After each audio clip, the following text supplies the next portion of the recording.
All right, welcome back to Bayou Time. I'm Martin Falls, joined by the parish president of Terrebonne Parish, Gordon Dove. Of course, everybody knows the parish president. They also know the president of the Terrebonne Levee and Conservation District, Tony Alford. Some tremendous work has been done in the area of levee and flood protection here in the area. But we wanted to bring them on to talk about a state of emergency that has been garnering some attention, not only on a local level, but on regional TV in different areas, because it's pretty unique when you think about it. Normally, when you think of state of emergency, you think of a storm situation. So no storm right now. We have a state of emergency, but there is a reason for this. There is something that is going on with this, and we're going to start off with the parish president. Welcome aboard, Mr. Dove. How are you? Well, thank you, Martin. On a request from President Tony Alford of the Levee Board, we went ahead and issued a declaration of state of emergency for reach a gap. There's one gap basically left in Terrebonne Parish, and that's from Bayou de Large north to the intercoastal. And the Corps is engineering it to close it in, but it takes a while with them. So Tony came up with let's do an emergency and move it forward, which was a great idea. And we're trying to push the Corps into moving quicker on it. And I think Tony needs to talk with the rest about that. Yeah. But we went ahead and did an emergency on the 22nd day of May, 2023, and we have to renew this every month. And it's just, why wait till a storm is here to try to correct the problem? It's too late.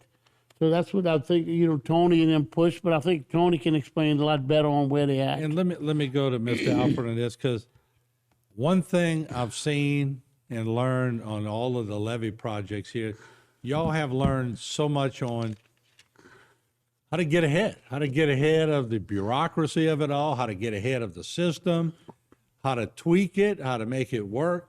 And it's pretty ingenious. Explain to the public, like I said, most people, state of emergency, whoa, what's the emergency?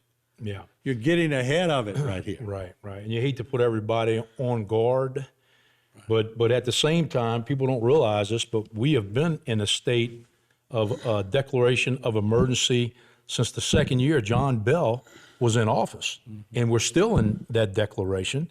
And so with all the levees and the reaches that we've built, we signed a PPA with the Corps of Engineers, I guess 6 months ago or thereabouts. And so they're handling the last 4.5 to 5 miles. And look, the Colonel, Mark Wingate, Colonel Jones, they're trying very hard to move things fast. I think they're running into the same issues that we run into, and that's some of the permitting process, and that it just takes entirely too long. And so we have this 4.5 mile hole in the system right there. And what worries me is when we close these floodgates and that storm skirts the parish and comes in the wrong way and pushes water in that opening, we are in a state of emergency, because that's, that could be really serious. And so it would have to be the right storm, but we feel a lot more comfortable than we did before we built this system, but we have to finish this up. And so we're working with the Corps, we're working with the state to try to get this done in 1 year rather than 3 years at the normal pace. So let me ask you, when we saw perfect scenarios where the reverse head, we never thought we'd have it in this. We learned from 2 storms, not 1, but 2 that did it. But isn't this sort of putting the liability now on the Corps and the feds, because y'all sort of reversed it back on them, didn't you? Well, so the Corps, in signing that partnership agreement, they sort of took it on, to get this last reach done. And, speaking about that reverse head, there's some things that we're doing. We said nobody flooded, and I hate to even say that, because we did have some people below Chauvin, below Boudreaux Canal, that did flood because Lake Boudreaux ended up in the corner of the project, right? So we are fixing to get underway to put flap gates on the walls of some of those floodgates, Petit Caillou, Bush Canal, Placid, so that we can get more water out should that happen again. And we're even looking into some other ways of having that happen. We don't want one house to flood. And so we're working diligently under the emergency declaration, which is how we've built probably as much as half this project. So let's start talking about what does the emergency declaration allow? It opens up a lot of parameters, but what exactly does it open up for the parish? Well, it allows everything to move. It allows everything to move forward expeditiously. It just moves it forward. We're trying to get the Corps on board, yeah, and the state, because for the monies to do it, and it just moves everything on forward, and it gives us the parameter to go out for bids quicker, and it unties our hands on a lot of things. And when you say it just allows you to move without special permission, you sort of release the liability on the parish to move forward. Is that how it works? Yeah, you got the long drawn out process that takes forever doing it, the way that the formal way of putting this together. So this way, I mean, you still got to get a bid. So you still got to make 3 calls to contractors to get the best bid. So it doesn't just relieve you completely of that, but it allows you to move forward without all the formalities to make some of this stuff happen. And we've learned that over the years and made this happen. Now, people say, well, you did this under emergency trying to get past mitigation and this kind of stuff. All the reaches that we built under emergency declaration, we are now applying for an after the fact permit to do all the mitigation. We're not getting out of any mitigation. We're not getting out of any process. We're doing what New Orleans did. And that was, hey, let's build the protection, and then let's do the mitigation after the protection is built to protect the people. Yeah, people first. Yeah, and you don't waive the mitigation. All you do is defer it. Right, yeah, which makes sense. And remember, that's the one opening. Now, the only good thing about the opening is on the western side of Terrebonne, which is a lot of vegetation. You don't have the storm surges there that you get on the east side. Reach L or segment L, let's talk about the pipeline, the cooperation. I know Terrebonne really jumped in with Terrebonne and Lafourche Parish to protect that area. That was always a concern. Tell me what took place on that, and let's talk a little bit about where we are with that project. Well, Martin, so Reach K, from Pointe-au-Chien to Grand Bayou, we rushed and built that at a pretty rapid pace. We built the floodgate and Grand Pass. From Grand Pass on to Lafourche Levee, that was sort of in South Lafourche's hands to be built. And of course, Ida took place and some other things. And of course, Lafourche had their hands full. So what we did, since we had done that work, is we volunteered to take that over. Even though it's in Lafourche, you got Terrebonne Levee building that levee right now. And of course, we run into some pipeline issues. And it's been a little bit more work than we thought. But if we don't put L together, then basically the water comes around and North Lafourche, Terrebonne, and everybody's in trouble. So it's moving forward. We had some Williams pipeline issues that we had to address, and we're just about through that. So we feel like in the next couple of months, we'll at least have it closed off all the way to Grand Pass, all the way to Lafourche. And that was a worrisome area, but how do you get past the pipeline issues? I know that's legal terms and all that, but Mr. Dove, was that something y'all expected or something y'all discovered after? It's something we do all the time. When you build levees over pipelines and you cross them, you have to build air bridges, flotation bridges. The pipeline companies don't want the weight of the vehicles on the pipeline. It's understandable because they can rupture if you do that. So the one over that Tony's talking about is in Lafourche Parish, but it's from Pointe-au-Chien to South Lafourche Levee. And so they finally got Williams to accept a system to where they're comfortable that we can drive over a floating bridge, so to speak. And Tony, let me ask you, this is the type of thing, and the reason I ask that is because for the public just sees the dirt. They just see the levee. They see it holding back water. There's so much more involved to building these levees than people would imagine. Right. No, it's there's a lot of unforeseen situation, and this was unforeseen. Williams did sign off on us traveling over those pipelines to a certain degree. And then it got where they were a little worried because there was some subsidence of those pipelines. So we had to pull back while we have a company that's under contract to do some of this. So the overrun is pretty substantial. And so in the process, now Terrebonne Levee doing the work to build this levee, we have to coordinate with Lafourche to make sure that Lafourche comes up with the additional $3, $4, $5 million that it's going to take to address some of these unforeseen situations. Yeah. You know, Martin, one thing is now that we have a Morganza levee system in place, we have 14 floodgates and 160 water control structures. And, you know, Terrebonne Parish, we built 31 pump stations added to the system, all telemetry, SCADA, automated. So the public, when we have a storm, it's not as noticeable because nobody floods. When the other day we had 6 inches of rain, we didn't get one call because we're draining, we're protecting, and we're just moving forward. Are you saying you're bored when you don't get a call now? How about happy? Yeah. And you see now a major tie-in is from Pointe-aux-Champs in the Lafourche section to the South Lafourche levee, and that completes the continuity of all the way from Gibson all the way to the South Lafourche levee with one opening left, and that's where we're getting back to Reach A, which is to the west of Delaware. Just for the audience, because we showed that shot. Is that where all the HESCO baskets were and all that for all those years? Yeah.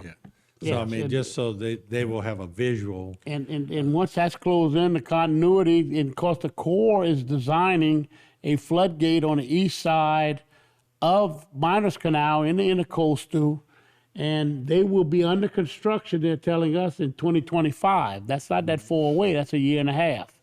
And then they're going to build another one in South Lafourche on the east side, in the intercoastal, and it's going to be on the east side of the Lafourche levee. And so during a hurricane, you will close both gates, all the rest of the gates, and Terrebonne and Lafourche will become one. And that'll keep the waters out from anyway coming in. I want to bring up a map because, you know, like I said, we've been covering levees on HTV for a long time. But as you pull up this map, and Tony was really pointing this out during the break, look at Lafourche all the way on the right side of your screen. Very profound, very lush, very marshes growing inside the levee system. Just looks better than Terrebonne Parish. And we were also talking during the break, they got a major head start on Terrebonne Parish, didn't they? They sure did. You know, politically, there was a split way back, probably in the early 70s, Gordy, something like that. And you can see if anybody, with that map, you can see if anybody ever questions how effective levees are, they can look at this picture and look at Lafourche and look at Terrebonne and how scattered and how we're trying to play catch up here. Of course, the Corps came in years ago and put the first 13 feet in Lafourche. And of course, Wendell and South Lafourche put an additional 5 foot or so on top of that. And so we're kind of doing it backwards. Where we're doing it, we're putting the first 12 feet, thereabouts, and hoping that the Corps comes in. Of course, we're fixing to go to 15 right now, and hoping that the Corps comes in and helps us get it to 18. So we're sort of doing it backwards. But if only, of course, you know, hindsight's easy. If only we would have done it sooner. I think Terrebonne, you could look across and would look just like Lafourche does right now. And Fouchon, I don't think Fouchon would have ever happened if that levee wouldn't have taken place to keep Lafourche intact. Yeah. And let me ask you this, Mr. Dove, because I want people to really understand this, that Terrebonne Parish and Lafourche Parish, when you look at it as a whole, let's just say it's one area, a lack of a better distinction. Go anywhere else in the country, go anywhere else on the coastline, you don't see this. You don't see it in Lake Charles. You don't see it anywhere. This is unprecedented, isn't it, Mr. Duff? Well, yeah, boy, you have, like I said, you have 80 miles of levees. And like Tony said, some of them are at 15 now, and we're bringing them up to 15. But remember, a lot of our levees, we started with a -4. We built them in the water. So when we got a 12-foot levee, you got 4 foot of it below, you got 16-foot of levee, really. And of course, our goal is to get up to 18 feet with our floodgates are. And then of course, slowly coming along with their end of it. But it's what happened here in Terrebonne. You know, we have 2 lock systems. We have one under construction, the big lock system in the H&C. Like I said, we got 31 pump stations. We don't have a drainage problem anymore. If someone has a drainage problem, they need to go check their ditch. It's stopped up, you know, because we moving a lot of water now out of Terrebonne, and you know, it's just a matter of it all coming together. And the 2 floodgates in the coastal, which the Corps is designing, they have $412 million in federal funding.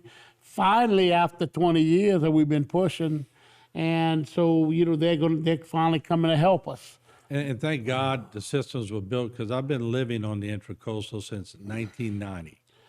And people ask me, well, how much has the water risen in Terrebonne Parish? I can tell them, 1.5 feet. Am I close? Exactly. Yeah. You're exactly close. Yeah. Because remember, the reason we put pump stations to pump the Chacahula Basin is because it used to drain to the intercoastal. When the intercoastal rose at 18 inches you're talking about, it doesn't drain anymore. You have to force pump it. And that's why we built 2,000 CFS, which pumps 1 million gallons every minute.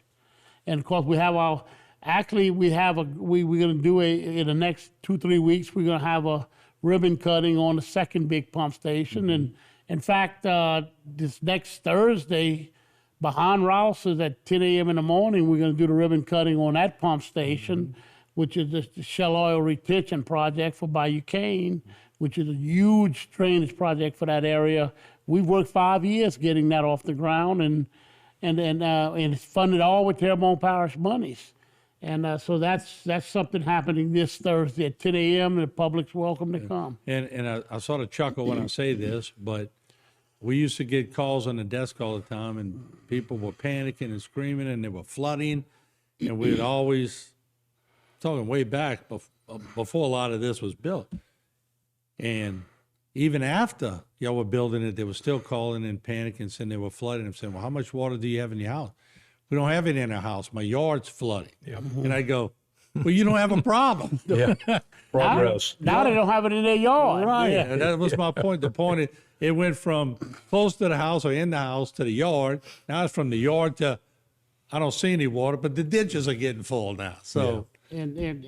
But you know, we've come a long way, and we've come a long way in a short time. And what happened in Terrebonne and Lafourche is just unprecedented, and it's a concerted effort of a lot of people, and it's done now. I mean, it's just a matter of mopping everything up, and what Tony's talking about is critical on this Reach A. This closes the continuity of our levee system up. And so that's a major thing, and that's why we had the declaration of emergency, and it looked like we hoping to move forward on it. All right. Well, I want to commend both of you gentlemen, because really, I mean, I've worked with y'all for so many years reporting these things. Y'all have really taken the bull by the horns and have really moved this. And so, folks, I'm telling you, give them some kudos. They've done a great job. It's unprecedented. I mean, we've been covering this for such a long time, and so thank you. So have you, Martin. Yeah, so have you, Martin. And let me say this right quick. You know, we do a lot of roads and repairs and asphalt and bridges and grass cutting and stuff. We just happen to tout more about drainage because that's what more people are hollering about. But besides all this, we do a lot of other projects, the sportsplex. I've always said this as we go to a break. You can't ride your bike around Terrebonne Parish if it's underwater. That's right. So you got to take care of the priority first, and everything else will come. Now that the levees are in good place, you're going to see a lot of things sprouting up, and we're seeing cypress trees sprouting up in the southern part of the parish. So we're going to come back with more. Don't go away.